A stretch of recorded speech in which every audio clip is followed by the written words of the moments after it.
မှာပေါ့နော်တကယ်ကြီးတို့တွေဗာလေ့လာမလဲဆိုတော့ကျွန်တော်တို့ရဲ့ကာလာတွေကိုကျွန်တော်တို့တွေချိန်ကြည့်တာကိုတကယ်ကြီးတို့လေ့လာမှာပဲဖြစ်ပါတယ်ပေါ့နော်တကယ်လို့များ live motion သင်ခန်းစာနဲ့ပတ်သက်ပြီးတော့ကျွန်တော်အရင်တင်ထားတဲ့ဟာလေးတွေကိုကြည့်ရသေးဘူးဆိုရင်လည်းပဲကျွန်တော်ရဲ့ဒီ channel ထဲမှာတင်ထားတာကိုတကယ်ကြီးတို့ကိုပြောပြချင်တာပဲဖြစ်ပါတယ်နောက်တစ်ခါကြာရင်လည်းပဲကျွန်တော်တို့ဒီကာလာချိန်တာကတော့ကျွန်တော်တို့တွေကြားရမယ်ပေါ့နော်ကြားမယ်ဆိုရင်လည်းပဲကျွန်တော်တို့ preset ဖြစ်သိမ်းတာပဲနောက်တစ်ခါကြာရင် export ဖြစ်နေထုတ်ထားမယ်ဆိုရင်တော့ကျွန်တော်တို့တွေနောက်ထပ်ဗီဒီယိုတွေမှာကျွန်တော်တို့တွေကတီးထားတဲ့ခါကျရင်ဒီဟာတွေကိုအလွယ်တကူယူသုံးလို့ရတယ်ပေါ့နော်နောက်ပိုင်းနောက်တစ်ခုကကြတော့ဗာလဲဆိုတော့ဒီ align motion နဲ့ပတ်သက်တာပဲဖြစ်နောက်တခြားပေါ့နော်ဒီကျွန်တော်တို့တွေဗီဒီယို edit device ဆိုင်ရာနဲ့ပတ်သက်တာကိုပဲဖြစ်ဖြစ် AI နဲ့ပတ်သက်တာပဲဖြစ်ဖြစ်เนาะတကယ်လို့သိရှင်တယ်ဆိုလို့ရှိရင်ကျွန်တော်ရဲ့ဒီ comment box ထဲမှာမေးထားလို့ရပါတယ်ကျွန်တော်9ယောက်ပြည့်လို့ရှိရင်တော့ကျွန်တော်ဗီဒီယိုတစ်ပုတ်လုပ်ပြီးမယ်ပေါ့နော်ဟုတ်ပြီခဲ့တာတဲ့အခုကျွန်တော်တို့တွေဒီဟာတွေကလောက်ရမှာကြာတဲ့အတွက်ကြောင့်ပေါ့နော်ကျွန်တော်တို့မြန်ဆန်ပဲသွားလိုက်ရအောင်ပေါ့နော်ကဲနာဆိုရင်ကျွန်တော်ကအရင်ဦးဆုံးဒီ plus sign ကိုကျွန်တော်ကနှိပ်မယ်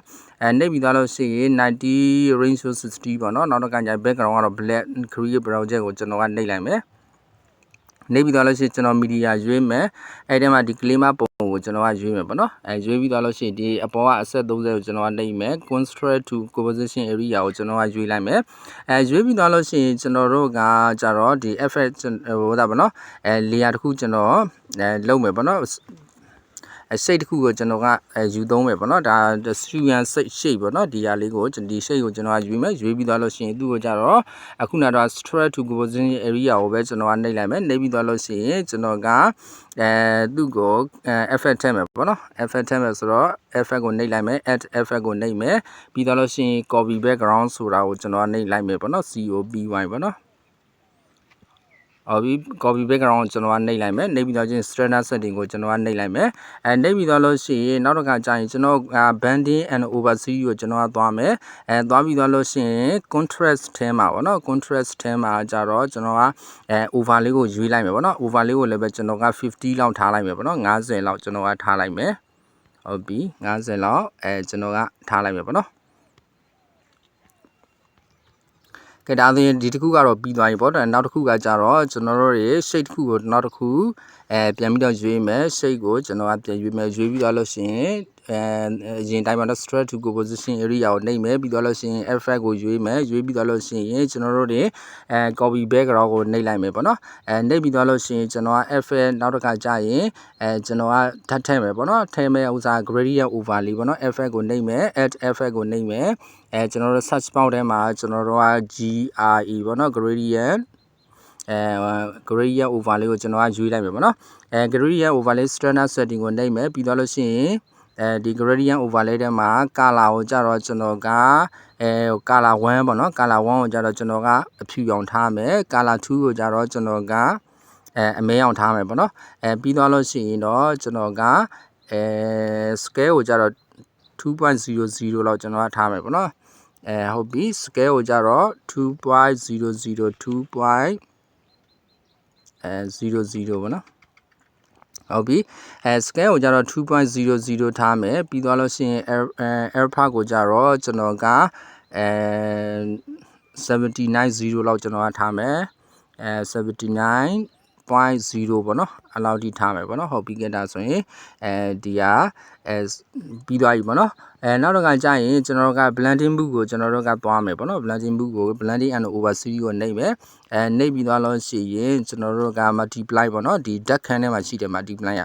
ကိုကျွန်တော်ကရွေးထားလိုက်မယ်ပေါ့နော်ဟုတ်ပြီကဲရွေးပြီးသွားလို့ရှိရင်ကျွန်တော်တို့ effect ထပ်ထည့်မယ် effect ကိုနှိပ်မယ် add effect ကိုနှိပ်မယ်ပြီးသွားလို့ရှိရင်တော့ saturation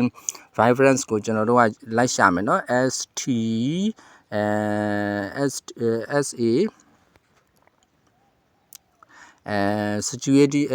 situation vibrance ကိုကျွန်တော်တို့ကနှိပ်လိုက်မယ် standard setting ကိုနှိပ်လိုက်မယ်ပေါ့နော်situation vibrance ထဲမှာကြတော့ကျွန်တော်တို့က situation ကိုကြတော့ကျွန်တော်တို့ဘယ်လောက်ထိထားမလဲဆိုတော့situation ကိုကြတော့ကျွန်တော်တို့က 23.0 လောက်ထားမယ်ပေါ့နော်23.0ကျွန်တော်ကထားမယ်ပြီးတော့လို့ရှိရင်vibrance ကိုကြတော့ကျွန်တော်က 1.235 ပေါ့နော် vibrance ကိုကြတော့ကျွန်တော်တို့က1.25 လောက်ထားမယ်ပေါ့နော်vibrance ကိုကျွန်တော်က 1.25 လောက် ထားပြီးသွားလို့ရှိရင်ကျွန်တော်ကနောက်တစ်ခါ effect တစ်ခုထားထည့်မယ် effect ကိုနှိပ်မယ် add effect ကိုမယ် brightness ကိုကျွန်တော်ကလိုက်ရှာမယ်ပေါ့နော် BRI brightness contrast ပေါ့နော်brightness contrast ကိုကျွန်တော်ကယူမယ် standard setting ကိုနှိပ်မယ်brightness ကိုကြတော့ကျွန်တော်တို့က 4% လောက်ကျွန်တော်ကထားမယ်ပေါ့နော် brightness ကိုကျွန်တော်က plus 4% ပေါ့နော် plus 4% လောက်ကျွန်တော်ကထားမယ်ပြီးသွားလို့ရှိရင် contrast ကိုကြတော့ကျွန်တော်ကကြတော့ 3% လောက်ထားမယ်ပေါ့နော် 3% လောက်ထားမယ်ဟုတ်ပြီတကယ်ဒါဆိုရင်ကျွန်တော်တို့ကအဲ့ဒါပြီးသွားပြီပေါ့နော် add effect ကိုပဲကျွန်တော်တို့တစ်ခါပြန်နှိပ်မယ်ပေါ့နော်add effect ကိုပဲကျွန်တော်တို့ကနှိပ်ပြီးသွားလို့ရှိရင် color temperature ကိုကျွန်တော်တို့ကလိုက်ရှာမယ်နော် COLOR ဟုတ်ပြီ color temperature ကိုကျွန်တော်တွေ့ပြီးကျွန်တော်နှိပ်တယ် standard setting ကိုနှိပ်ပဲเนาะ color temperature ထဲမှာ temperature မှာကြတော့ကျွန်တော်တို့က6850လောက်ကျွန်တော်တို့ထားမယ်6850ပေါ့เนาะဟုတ်ပြီ6850ထားလိုက်မယ်ပေါ့เนาะပြီးသွားလို့ရှိရင်contrast ကိုcontrast တဲ့ဟိုပါပေါ့เนาะstraight ကကြတော့98.0လောက်ကျွန်တော်တို့ကထားမယ်98.0လောက်ကျွန်တော်တို့ကထားလိုက်မယ်ပေါ့နော်ဟုတ်ပြီကဲဒါဆိုရင်98.0ကိုကျွန်တော်တို့ကထားပြီးတော့လို့ရှိရင်နောက်ဆုံးထည့်မဲ့ဥစ္စာကြတော့ဗာလဲဆိုရင်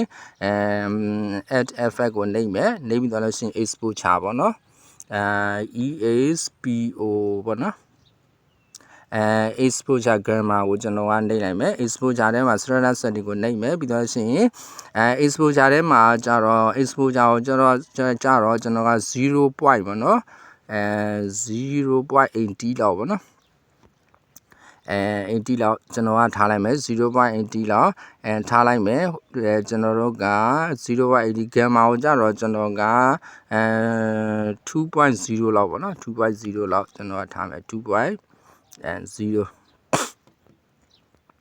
ဟုတ်ပြီကျွန်တော်က 2.0 လောက်ထားလိုက်မယ်ပေါ့နော်ကဲထားပြီးတော့လို့ရှိရင်တရားတစ်ခုပြီးသွားပြီပေါ့နော်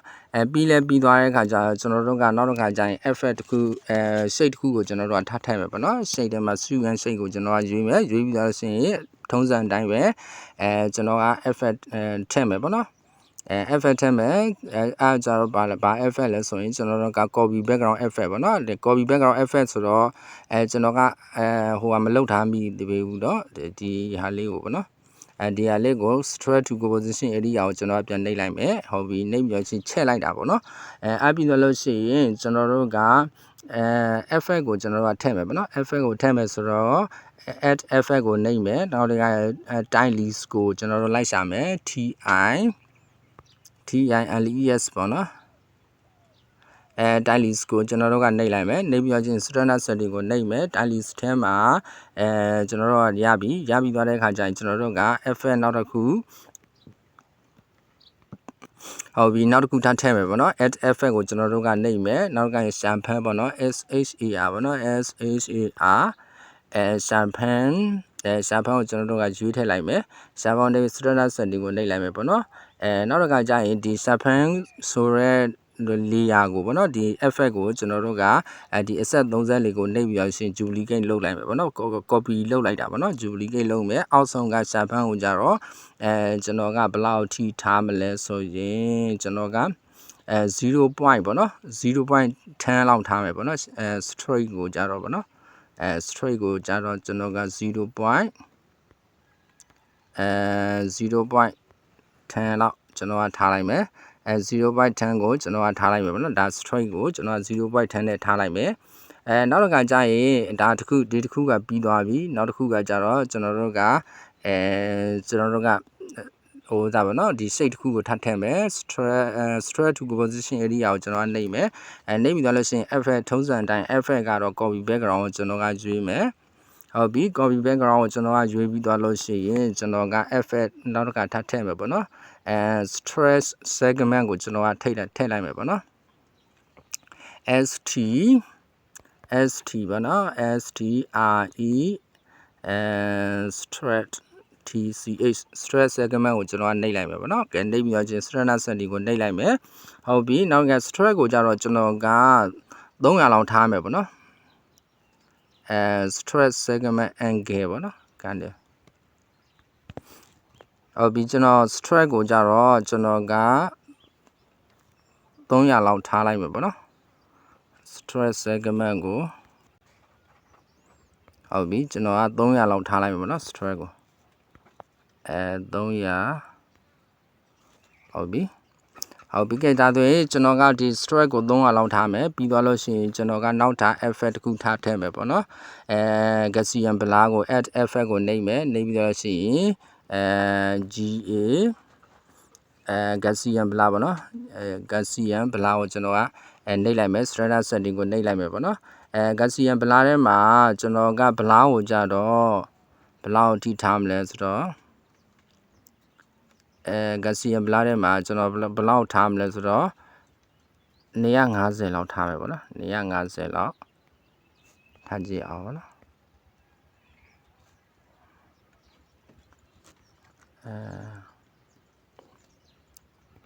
0 point ပေါ့နော်0 point 250ဟုတ်ပြီ250လောက်ထားကြည့်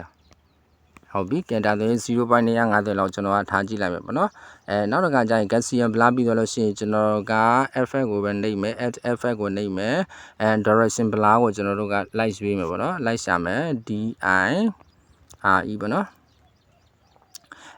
direction blur ကိုကျွန်တော်ကနှိပ်လိုက်မယ်နှိပ်ပြီးတော့လို့ရှိရင် strata setting ကိုနှိပ်မယ်straight ကိုကြတော့ကျွန်တော်ကဘယ်လောက်ထိထားမလဲဆိုတော့ 1.00 လောက်ထားမယ်ပေါ့နော်1.00 ထားမယ် 1.00 ထားပြီးတော့လို့ရှိရင်အမှန်ကြီးပေးမယ်ပေးပြီးတော့လို့ရှိရင်blending and over series ကိုကျွန်တော်တို့ကသွားမယ် lightness ထဲမှာပေါ့နော် lightness ထဲမှာကြတော့ lightness ထဲမှာ light tan ကိုကျွန်တော်တို့ကရွေးမယ်ရွေးပြီးသွားလို့ရှိရင်သူ့ကိုကြတော့40လောက် 40% လောက်ထားမယ်ပေါ့နော်40လောက်ထားမယ်ထားကြည့်ရအောင်ပေါ့နော်ဟုတ်ပြီကဲဒါလေး40လောက်ထားမယ်ပေါ့နော်ဒါကတော့တစ်ခုပြီးသွားပြီပေါ့နော်ကဲဒါလေးနောက်တစ်ခုကကြာကျွန်တော်တို့တွေဟိုပါပဲထပ်ပြီးတော့နှိပ်မယ်ပေါ့နော်shade ကိုပဲထပ်ပြီးတော့ရွေးမယ် shade ကိုရွေးပြီးတော့ချင်းထုံးစံတိုင်း effect ကိုကြတော့ copy background ကိုကျွန်တော်ကထပ်ပြီးတော့ရွေးမယ်ပေါ့နော်ဟုတ်ပြီကဲဒါလေး copy background ကိုကျွန်တော်တို့ကရွေးပြီးသွားလို့ရှိရင်ကျွန်တော် effect ထဲမှာ exposure ကိုလိုက်ရှာမယ်ပေါ့နော် exposure add effect ကိုနှိပ်မယ် exposure ပေါ့နော် EXPO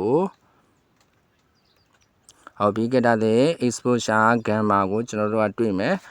strata setting ကိုနှိပ်မယ်နောက်တစ်ခါကျရင် exposure ကိုကြတော့ 1.00 လောက်ကျွန်တော်ကထားကြည့်ရအောင်ပေါ့နော် exposure ကိုကြတော့1.00 ဟုတ်ပြီကဲဒါလေး exposure ကိုကြတော့ 1.00 နဲ့ကျွန်တော်ကထားလိုက်မယ်ပေါ့နော်ဟုတ်ပြီကဲဒါဆိုရင်နောက်တစ်ခု effect တစ်ခုထပ်ထည့်မယ်ပေါ့နော်အဲ့ဒါကြတော့ add effect ကိုနှိပ်မယ် flicker ပေါ့နော် FLICKE ရ FLICKE ရပါနော်flicker ကိုကျွန်တော်ကရွေးလိုက်မယ်ပေါ့နော်strata setting ကိုနှိပ်မယ်နှိပ်ပြီးသွားလို့ရှိရင်ကျွန်တော် frequency ကိုကြတော့ကျွန်တော်က10 point ပေါ့နော် 10.00 လောက်frequency ကို10.00 လောက်ကျွန်တော်ထားမယ်ဟုတ်ပြီ frequency ကိုကြတော့ကျွန်တော် 10.00 ထားမယ် straight ကိုကြတော့ 1.00 ထားမယ်เนาะstraight ကိုကြတော့ကျွန်တော်က 1.00 လောက်ကျွန်တော်ပြန်ထားမယ်ပြီးတော့လို့ချင်း C ကိုကြတော့ကျွန်တော်တို့က 10.00 လောက်ကျွန်တော်ထားမယ်ပေါ့နော် C ကိုကြတော့ကျွန်တော်က 10.00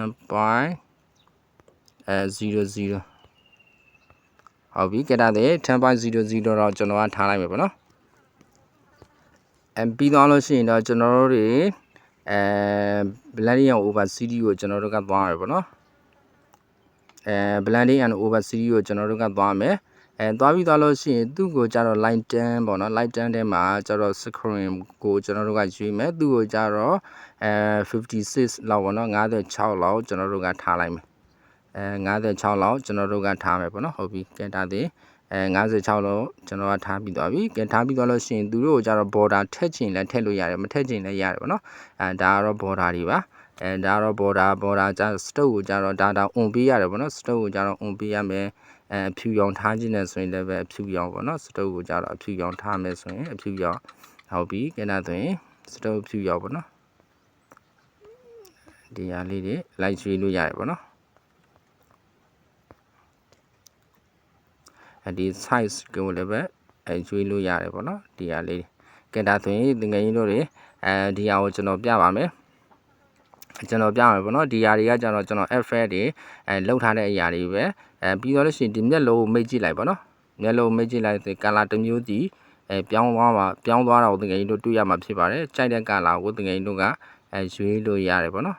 ဒီလိုမျိုးပုံစံချင်းလုပ်ချင်းလည်းရတယ်ပေါ့နော်ဒီမျက်လုံးလေးကိုနှိပ်လိုက်ရင်ဒီအပေါ်ကမျက်လုံးနှိပ်လိုက်လို့ရှိရင်ဒီ layer နဲ့ပတ်သက်တဲ့ layer 5နဲ့ပတ်သက်တဲ့ effect ကကြတော့ပေါ်မှာမဟုတ်တော့ဘူးပေါ့နော်ဒါဆိုရင်ကျွန်တော်ဒီမျိုးတွေဒါမူရင်းပုံပေါ့နော်ဒါမူရင်းပုံဖြစ်တယ်ပေါ့နော်ကျွန်တော်တို့ဒါကြတော့ကျွန်တော်တို့တွေrectangle 1 layer ရဲ့effect ပေါ့နော်ဒါတွေကိုကျွန်တော်တို့တွေကတကယ်လို့အကုန်လုံးလိုချင်တယ်ဆိုရင်အကုန်လုံးမျက်လုံးဖွင့်ပြီးလို့ရတယ်ပေါ့နော်ဒီဟာတွေကိုလည်းပဲကျွန်တော်တို့တွေ preset ဖြစ်နေသိမ်းထားပြီးသွားလို့ရှိရင်ကျွန်တော်တို့လောက်ရတဲ့အချိန်ကျရင်ဒါကြာတာပေါ့နော်အဲ့လိုမျိုးတကယ်လို့များတခြားဗီဒီယိုတွေကိုတီးဖြတ်ပြီးဆိုရင်ကျွန်တော်တို့ဒီဟာတွေအလွယ်တကူသုံးချင်တဲ့ preset နဲ့သိမ်းနိုင်လို့ရတယ်ပေါ့နော်ဟုတ်ပြီကြတာဆိုရင်တကယ်ရင်တို့ဒီ color အရောင်ချဲတာပေါ့နော်ကာလာတွေကိုချိန်ကြည့်တာတွေကိုတကယ်လို့လေလေ့လာလို့ရမယ်လို့တော့ကျွန်တော်ကတော့ထင်တယ်ပေါ့နော်ဟုတ်ပြီကြတာဆိုရင်တကယ်လို့အကျိုးအတွက်တကူရမယ်ဆိုရင်တော့ကျွန်တော်ရဲ့ channel လေးကို like and subscribe နဲ့ comment box ထဲမှာတကယ်လို့သိချင်တဲ့လေးတွေမေးထားပေးလို့ရတယ်အားလုံးကိုကျေးဇူးတင်ပါတယ်ခင်ဗျ